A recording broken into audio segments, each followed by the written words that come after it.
Literature review, process, reading, and writing. What is the process? How do we read? And how do we write our literature? This can be something that is very overwhelming when we are writing a dissertation or writing a paper for publication. I know some of you are writing for publication. It can definitely be a daunting a task to do. But today we're going to try to work on some of the practical strategies that we can use out there. Nothing miraculous. Some of the things that we're going to talk about are things that you have heard before, but maybe you're going to hear it from a different perspective and it may speak to you. Again, I'm not expecting you to master everything we're going to talk about or memorize that, but at least if you can just learn one strategy that will work for you, we will have done our job. We're going to define, first of all, what a literature review is. And then from there, we're going to go to the importance of literature review, challenges we face when we conduct literature review, the solutions to those challenges, types of literature review, how to find, evaluate, and synthesize the sources. And then from there, we're going to talk about practical writing strategies, and then look at some examples that you can look at later on. I'm going to just give you titles of those titles of articles. So let's define this. And because the new thing that is going on in the field now is a chat GPT, I said, let me see what chat GPT says about literature review. And I actually liked the definition that they gave. They said, it's a critical and comprehensive analysis of existing published research and scholarly literature on a specific topic or research question. So we need to have a specific topic that we are trying to look into, or a specific research that we are trying to conduct, and try to come up with a critical. This is an element that is always missing in many dissertations. And people, because when we're writing papers in classes, it's all about just synthesizing. But because you don't have a whole lot of time to do the critical analysis of what has been written, you find that this is always the challenging part of the literature review. In many dissertations, there is no critical thinking of what people have written. Yes, many people are able to write a comprehensive analysis. That means they bring as many sources as possible. Although this has become also a challenge today, when it comes to the literature, there's just so much literature being produced every day. I don't remember, I was reading an article that was talking, I don't know if it was 1,000 or 5,000 books being published every day.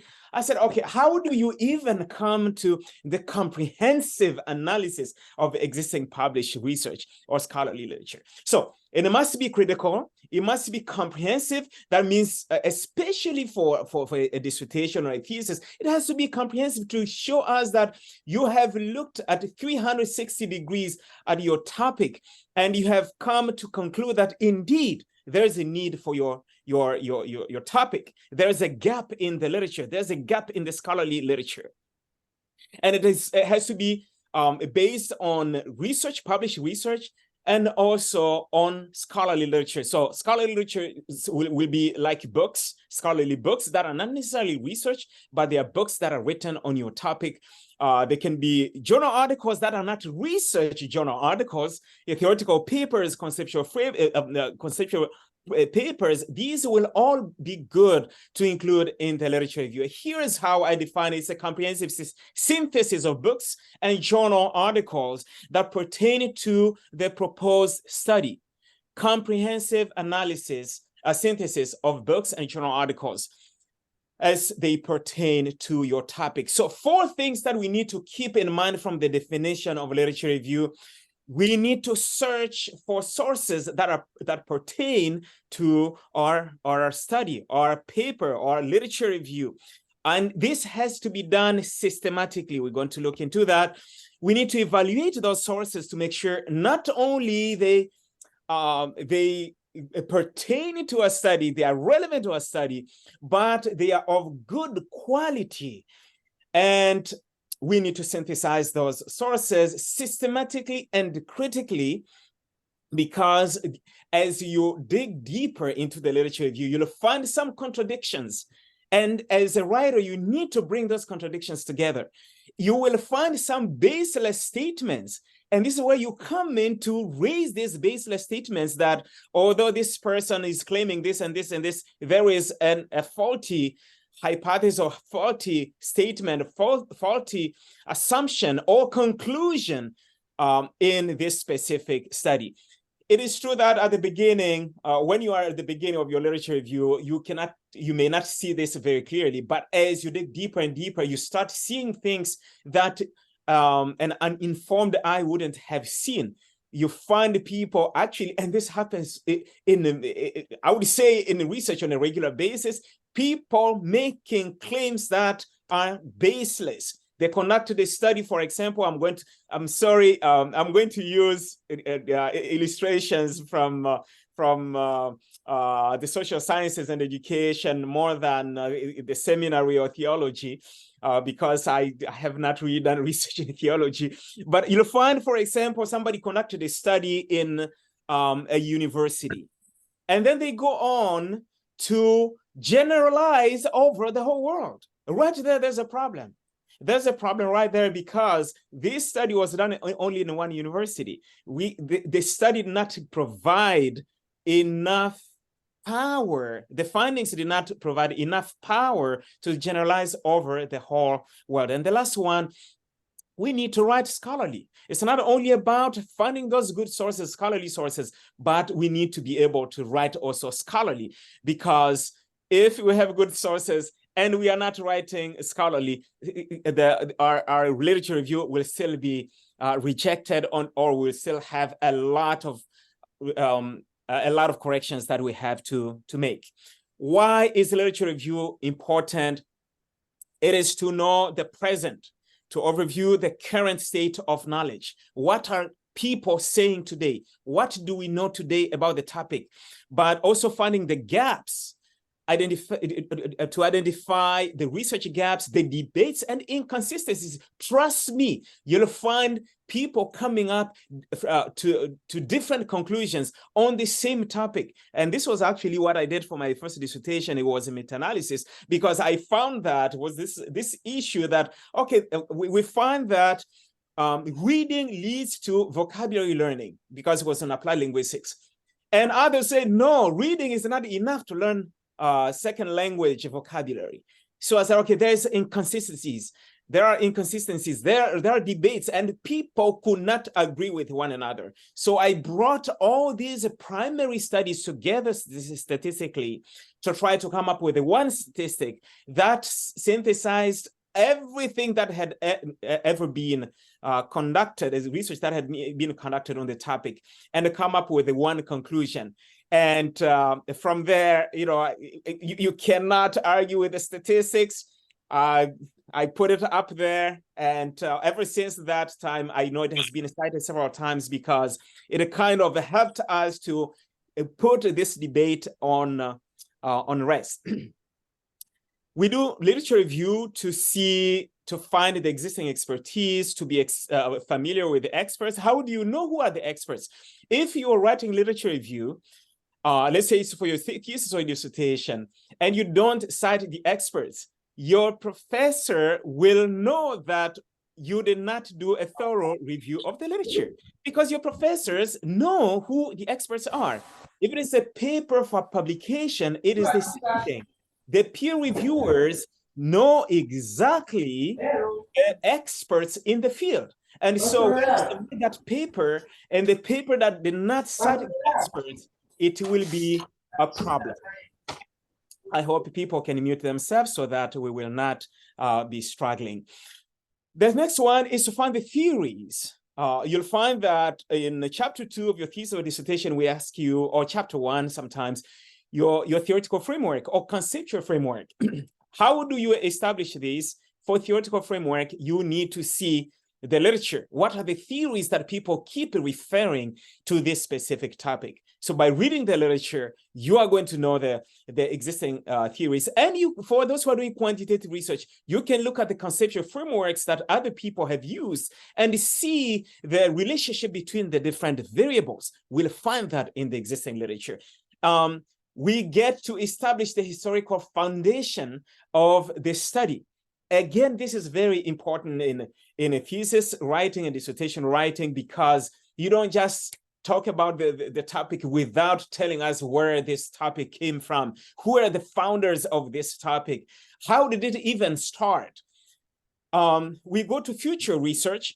This is a challenge that many students face, that I don't know what to do for my thesis. I don't have a topic for my dissertation.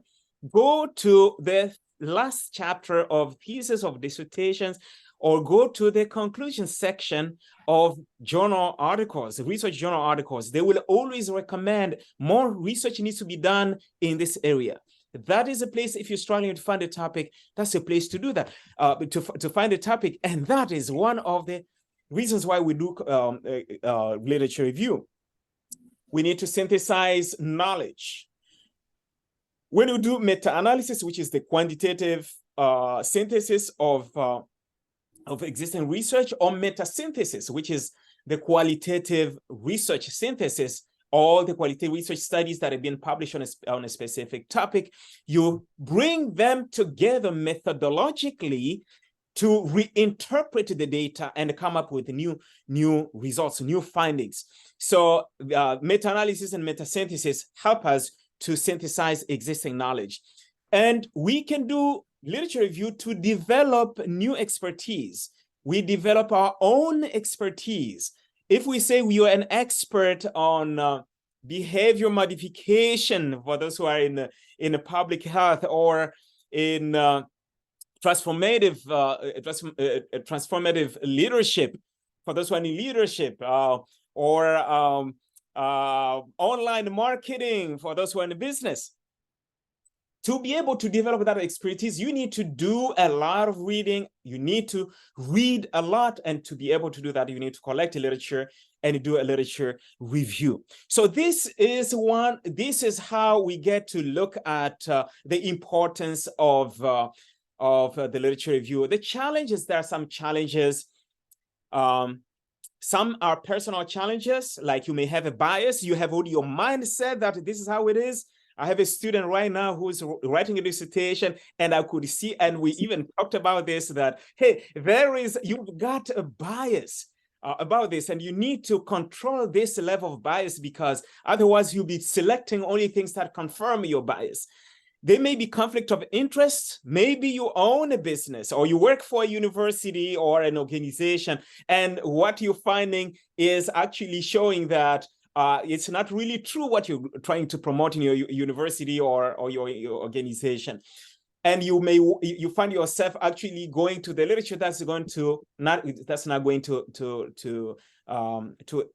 affect your organization or university. That will be a conflict of interest.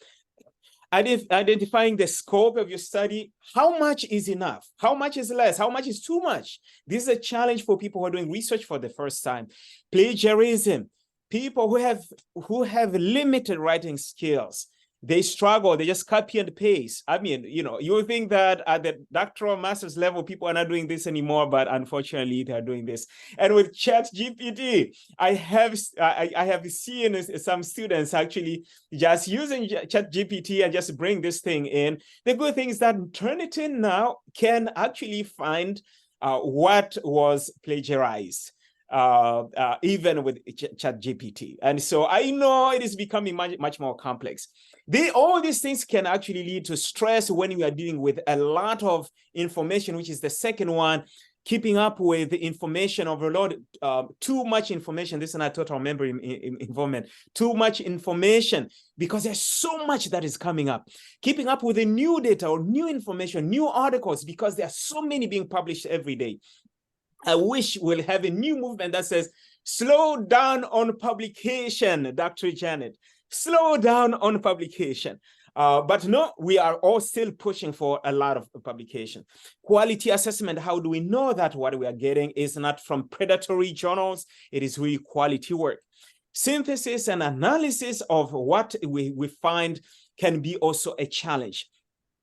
Sometimes we find resources, very good resources, and happens a lot with us who are in the seminary, where they have good resources written in languages that they don't know.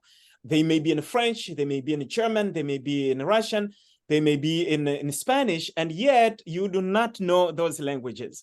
And you are at an age where you cannot really learn another language fully to be able to read scholarly materials from that. So these can be challenges that you deal with, and see how you can address that. Technology, we have issues of internet connectivity. We have fake news. The technology has made things so easy for people to publish fake data, fake research. Access to online databases. We always talk about online databases. EBSCOhost, ProQuest, Academic Search Premier, JSTOR. All these are online databases that you have through your university. And this is where you find a lot of quality journal articles and even e-books, so that you don't have to buy a lot of books for yourself. Because if you're taking online classes, for example, you're taking classes at a distance, you may not have access to a physical library. We have the other one that is a research management software, so that you don't have to always type the name and the year of publication whenever you cite a specific source. We have software that can help you with this. You enter this only once, and whenever you cite that, it will just come in your paper and formatted in whatever style you want, APA, Caribbean, MLA, whatever you want, it will format it with that. But hey, some people don't have access to this technology, so they're still doing things manually, and it takes them forever. And this makes writing your literature review very difficult. There are other external challenges: time management, access to scholarly sources, family demands, work demands, multiple deadlines that you have to deal with in life. All these can be challenges. How do you deal with them? We need to have a systematic approach to literature review. We don't just say, okay, I'll see what is out there. We need to plan exactly how we're going to conduct that, put together the keywords that you want to use from the primary sources that you find, see what keywords people are using and bring them together, maybe 20 most commonly used keywords, and use that as you search through the online databases. Use library resources and staff. Every university has a library staff, and they are the most brilliant people on campus as far as finding sources is concerned. Those people are extremely brilliant. They may be the most quiet people. Many times they are very quiet people, but they are extremely brilliant. I have used their help as a professor, as a student over the years, and they never failed me everywhere I have been. So if you have not been using their help, please go there. If you're stuck, you cannot find the resources, write to them and say, this is my title of my topic. I'm struggling to find the resources. Here are 10 keywords that I'm looking at. Can you please help me? You'll be amazed. They will send you so many articles that you wouldn't have even found. And I'm telling you, even with a lot of publications I've made, I still use library staff when I'm stuck. I will still get help from them. Use different reference management software, because this will save you a lot of time in citing, and it helps you to organize your resources.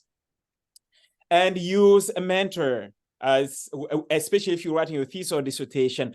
Keep in touch with your mentor on a regular basis.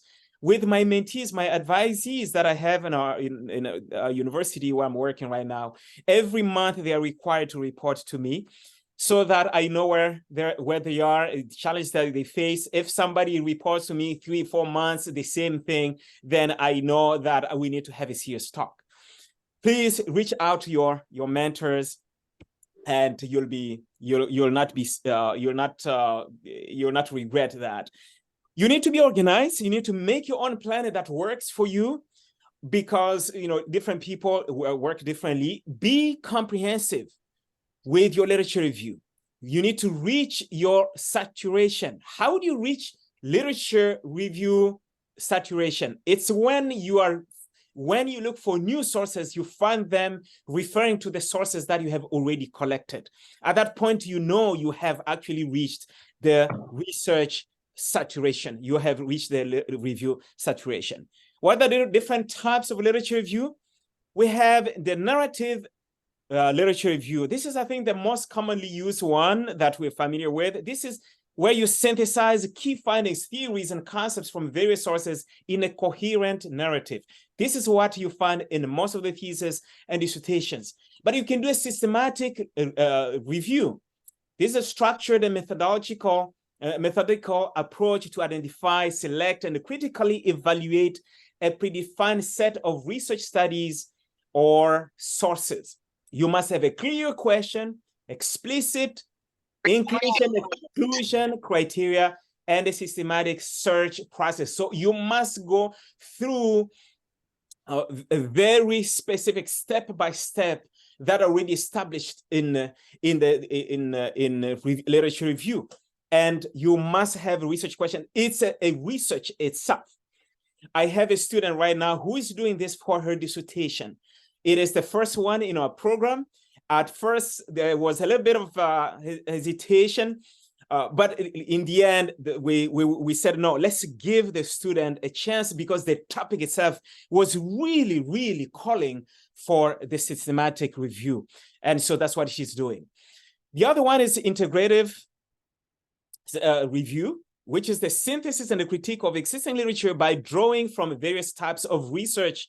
You may have quantitative and qualitative studies, bringing them together, but looking at that critically and looking at drawing new conclusions based on those primary studies. The critical one, which is specifically to look at the critical aspect, is to evaluate and critique the strengths and weaknesses of existing literature. You look at the areas of disagreement, the debate, or controversy within the field. The primary purpose of the critical literature review is to look at what people have done well and what people have not done well. For those who are planning to publish, you can actually do this as your study for your paper that you want to publish. It can still be within it can still be on the topic that you were writing on for your dissertation, for your thesis, but here you are looking at the same literature from the critical review of the literature and looking at the strengths and weaknesses of the existing literature. I think that would be quite a powerful thing to do. Then last one here, there are many more, probably more than 10, but I decided to go to 5 that are kind of clear-cut types of literature review. Meta-analysis and meta-synthesis, these are the synthesis of existing research, primary research studies on the topic of your choice. So if you want to focus on a qualitative study, it would be meta-synthesis of primary qualitative studies. If you want to do it on the quantitative side, it will be a synthesis of primary quantitative research studies. How do we find, evaluate, and synthesize sources? For finding the sources, we need a systematic search. Some of those things that we have talked about, you need to have the keywords, you need to go to the library, you need to use the existing, databases, online databases. You can use EndNote chasing. I'll talk about this in some of my publications, where you go, for example, if somebody has done a dissertation or is written a dissertation that overlaps with your dissertation, go to the reference section and see if there are sources there that may be applicable to your study. You'll be surprised how many sources that will save you time. And let me not tell you about the time you save by of formatting those references, if you struggle with the APA or MLA or Turidian, whatever style that you use in your department, because that will be already formatted in the correct format.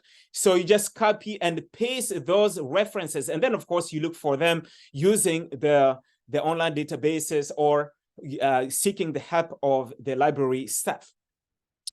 You look at the meta-analysis or meta-synthesis. Meta-analysis and meta-synthesis tend to have a lot of sources cited. Why? Because to conduct a meta-analysis or meta-synthesis, you need to be very comprehensive. So they have the tendency to have a lot of sources because it's extremely thorough. I remember for my dissertation on that was a meta-analysis, the references alone were about 30 pages, single space. 30 pages were just the references alone. It was more than 1,500 references that I cited because it has to be very comprehensive. So if somebody wanted to do a study on that same topic, they could have just gone to my dissertation and get all the work already done of the collection of those references. Consult the experts. I know more and more experts now are very busy. They don't want to give you any information, but experts who have published on your topic, if you ask them, can you send me the list of works that you have cited? I want to look at them and possibly cite them. All the experts will be excited to share the list with you. And so you don't have to waste time looking for references that I have done. You can look at the citation index when you look at who cited who. This is something you can do even in a simple thing like Google Scholar. Just write scholar.google.com and right there, maybe the title of an article that you are reading. And when you do that, it will show you cited by. If you click on that, it will show all the articles that have cited that article. So you can look at those and see if they are relevant to your study.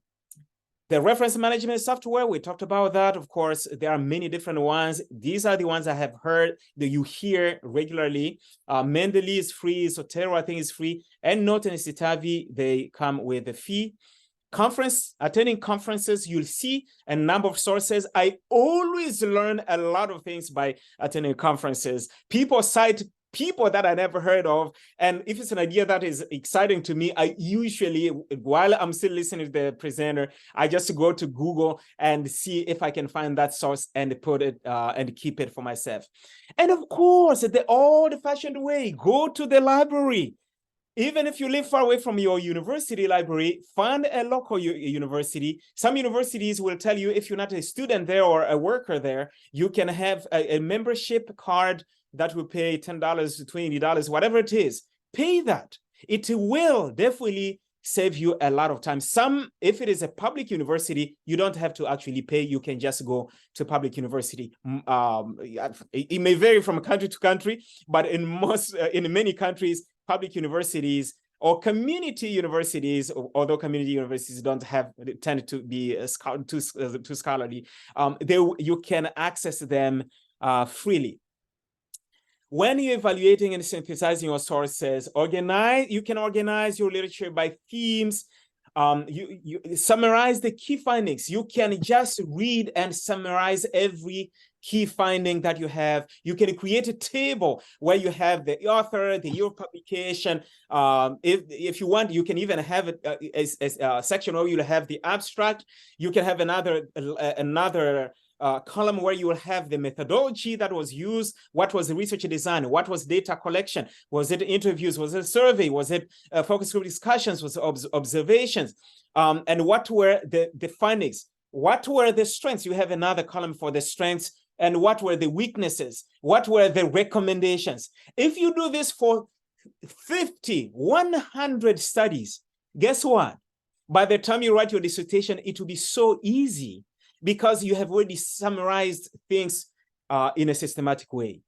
You can focus on identifying the trends and the key gaps. You can create an annotated bibliography. This is something that I did, but I'm not too fan of it. I'd rather have a table that will have these different components. Use of concept maps. Some people are very good in the visualization of what they're reading. So concept maps would be good. There's a lot of software, even some that are free, like CMap, for example, that you can use freely. And so as you're reading, you're making the connections, and later on, you just put all these things together. Evaluate the accuracy, the evidence, and the scholarly nature of the sources. Write a coherent narrative, and also make sure you look at the seminal works. What are the sources that are most cited? Make sure you cite them, because that shows to the readers that you know exactly what you're talking about. And also look at the newest sources. What is current in the field right now? So that you are not, everything that you're talking about is 10, 20, 30, 40, 50 years old. I always, in my publications, I recommend that at least 80% of your sources that you cite should be within the last 5 years.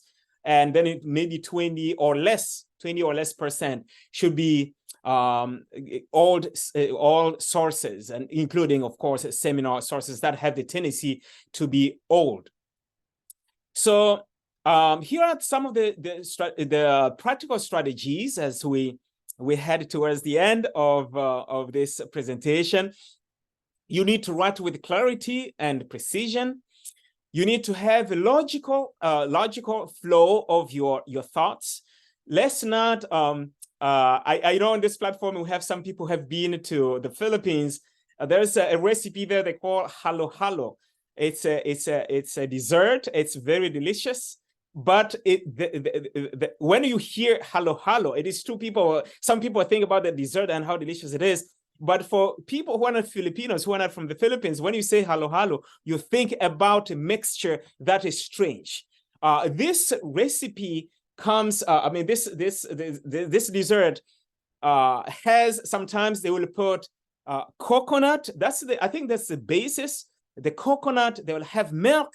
They will have beans and corn sometimes, and ice cream. And so it's a mixture that somebody who's not from the Philippines, like, okay, how did they come up with this? This is a strange thing. We don't want a halo-halo kind of literature review. We need to see a logical flow. If you're talking about the effect of something, we need to see the causes of that something first. That's a logical flow of ideas. We need a thesis statement. What is the central topic? What is the central theme that you're looking at? And how is each paragraph, each section connected to that central theme?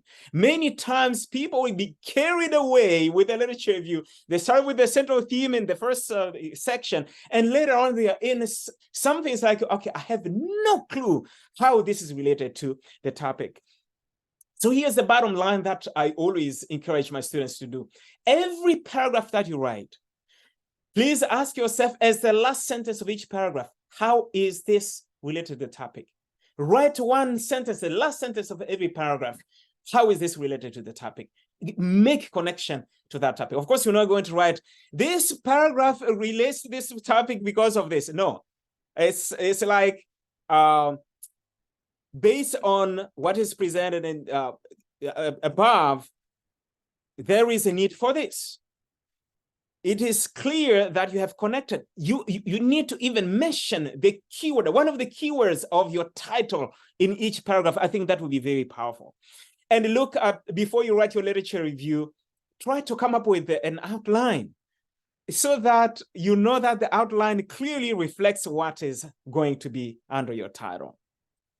For all the claims, all the strong statements that you have, please make sure you have evidence.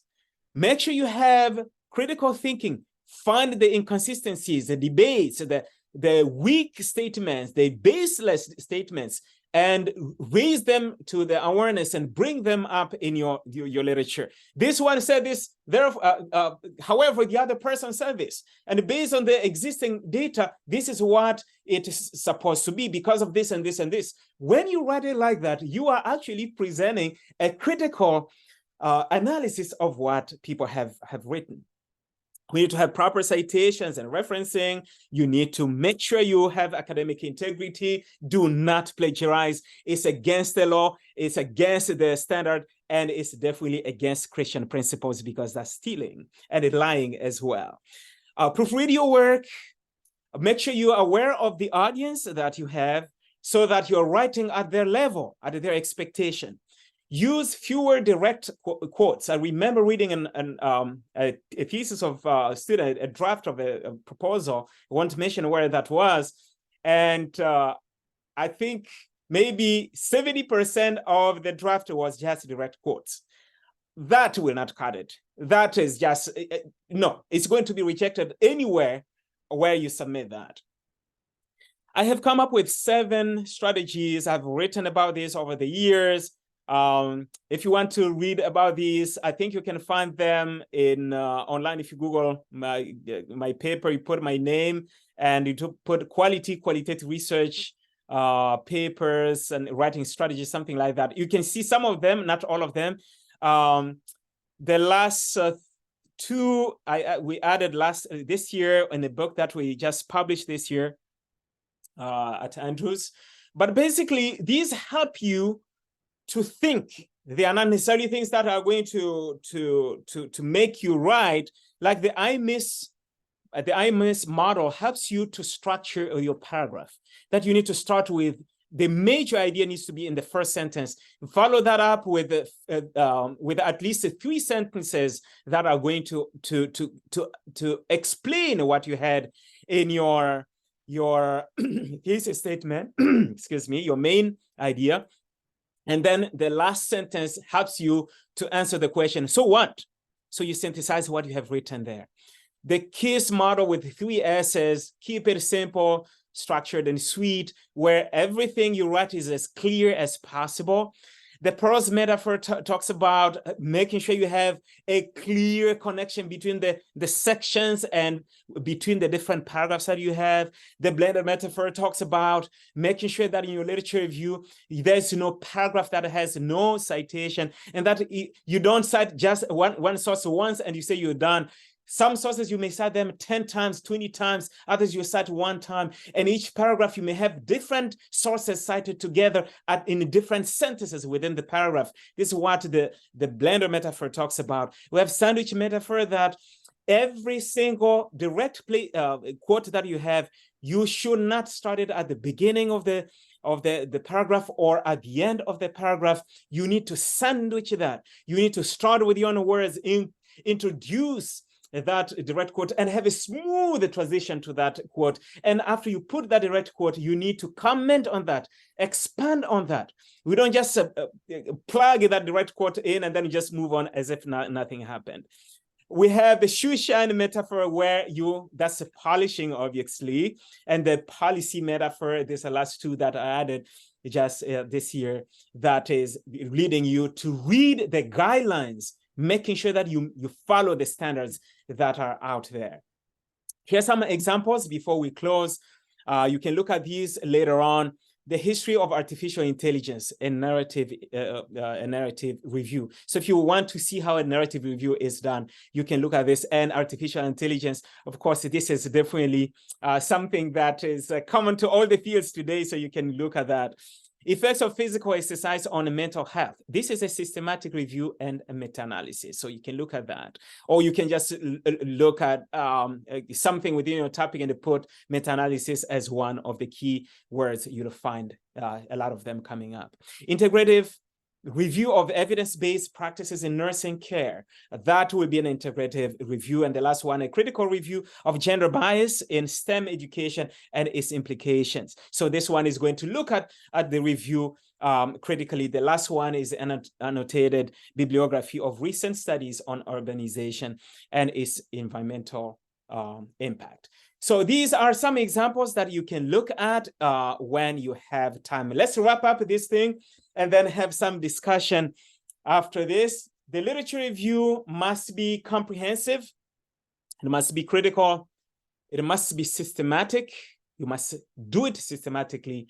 It must be scholarly. We do not build our literature on a literature review on the newspapers, news articles, blogs. Although these, you can use them in a qualitative study as data, we prefer, if you're writing for publication or writing for thesis or dissertation, you need to put your focus primarily on scholarly sources. It needs to be focused on the goal, on the central theme of your study or your paper. Therefore, you need to be thorough in your study, in your literature review. You need to be organized, you need to be focused, you need to be strategic, and you need to collaborate with people, because it takes a lot of time to do a good work, a thorough review of the literature. Most of us do not have the necessary skills to find the comprehensive sources that we need for our literature review. And with this, I want to say, asante sana. Thank you so much. Asante sana na karibu. That's welcome. Thank you so much, Prof. We are just going to go straight to the questions. Maybe I can read them as you answer. So the first one here is asking that, should a literature review be composed in a particular voice, either active or passive, or adhere to a specific verb tense? Yes, I think that's a very good question. I'm glad somebody has asked that. The literature review is not written in the future tense. Let me just make that clear. We don't write it in the future tense because we're looking at what is there today and what has happened. Everything that is pertaining to reporting research studies that have been completed is written in the past tense. Everything that is not about completed research studies is written in the present tense. For example, Wa-Mbaleka believes that doctoral students should publish. Even if I wrote that in 2001, I still believe the same thing. Therefore, I use the present tense. But if you're referring to a study I did in 2000, even earlier this year, but it's already published, you will still use the past tense that Wa-Mbaleka found in his study of doctoral students' publication. Wa-Mbaleka 2023 found that people who publish while they're still students, they are much more likely to continue publishing when they have finished their doctorate. So definitely the past is used primarily for completed studies. If I used to believe, the author used to believe something and now has changed it, then you can say, Odiambo used to believe that this and this and this. Currently, she believes this and this and this. So that is the current version on the same topic that she had published on in the past. Thank you very much. Our next question, is it necessary to describe the type of literature review used to every study that is undertaken? I'm going to address this question from two different perspectives. If you're asking if you want to specify what kind of literature review you're using, and you want to specify that in your dissertation or in your thesis or in your paper for publication, I think you can do that. It's not something that is expected. You can do that. But if your question is, you want to report, you are synthesizing this specific article, do you have to say, in his study, he conducted this study and this and this and this, and the literature review was an integrative literature review? No, I have never seen that anywhere. Nobody talks about what type it was when you are synthesizing the study for your own literature review. Unless you are doing maybe systematic review and you want to see what kind of literature review people usually write for a specific topic, then that will make it clear that it's one of your coding or one of your codes that you're going to use. So in that case, you will really have to try to find out what kind of literature review people use most commonly. But if you're just writing your own thing, I have not seen that, and I don't think it's an expectation. Thank you very much. I think that's well answered. So the next one, how do we get the keywords? The keywords, you get them from reading. First of all, reading what you have found, because whatever topic you want to write on, if you go even in just simple Google, you'll find articles that are written on that. So try to see which term feels like it's directly related to your topic.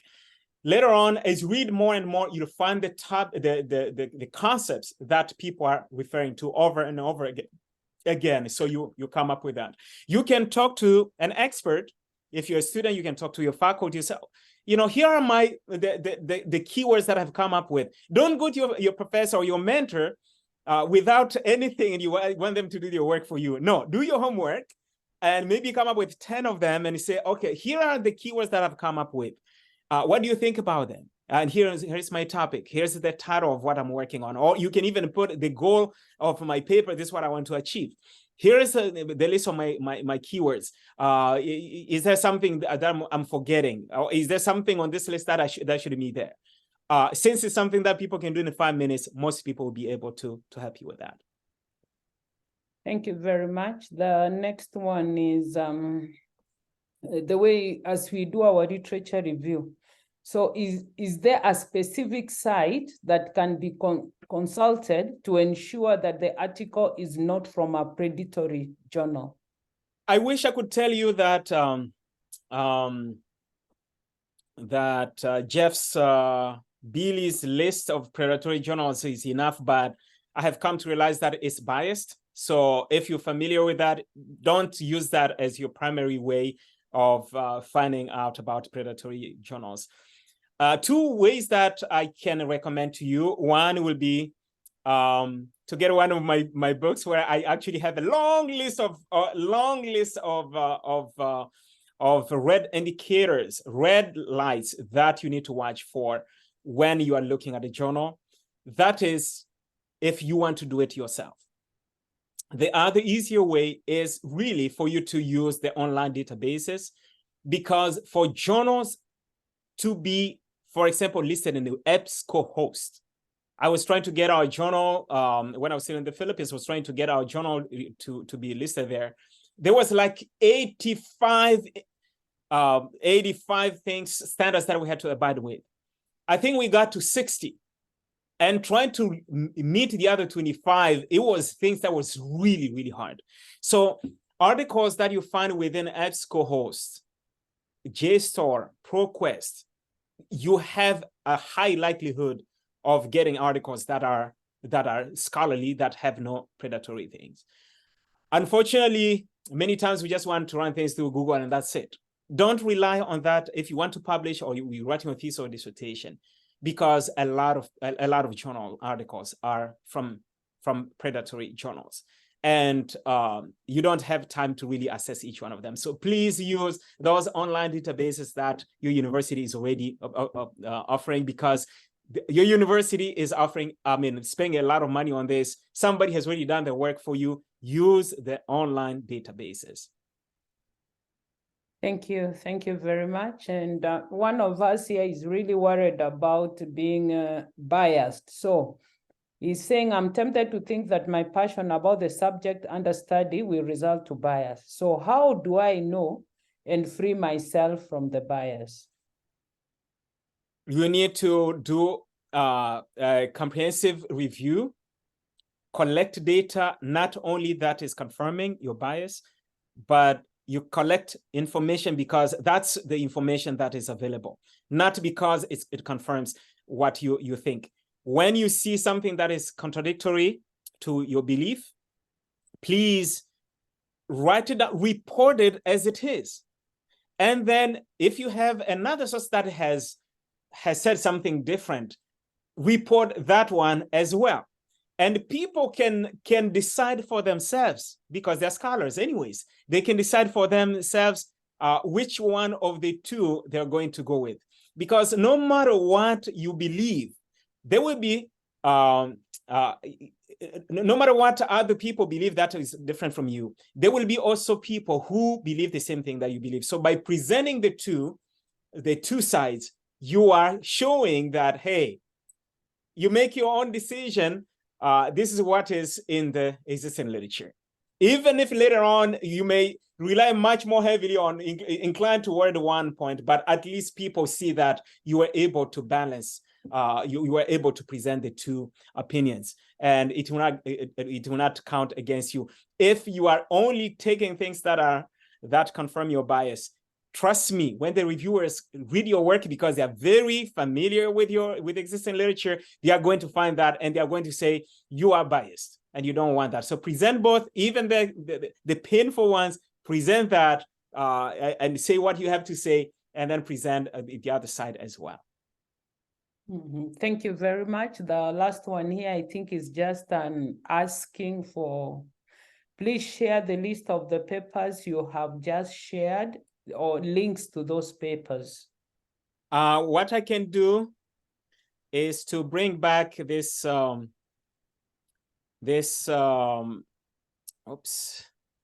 slide. Just take a screenshot, because I may not be able to do that. Just take a screenshot, and then you can search that. That would be the fastest way and the most efficient way to deal with that.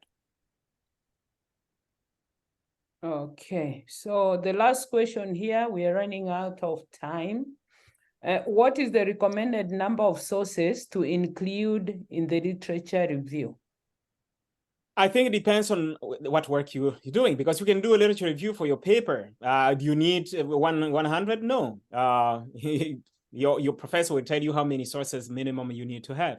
If you're writing a thesis, if you're asking me in my publications, I've said that it should be at least,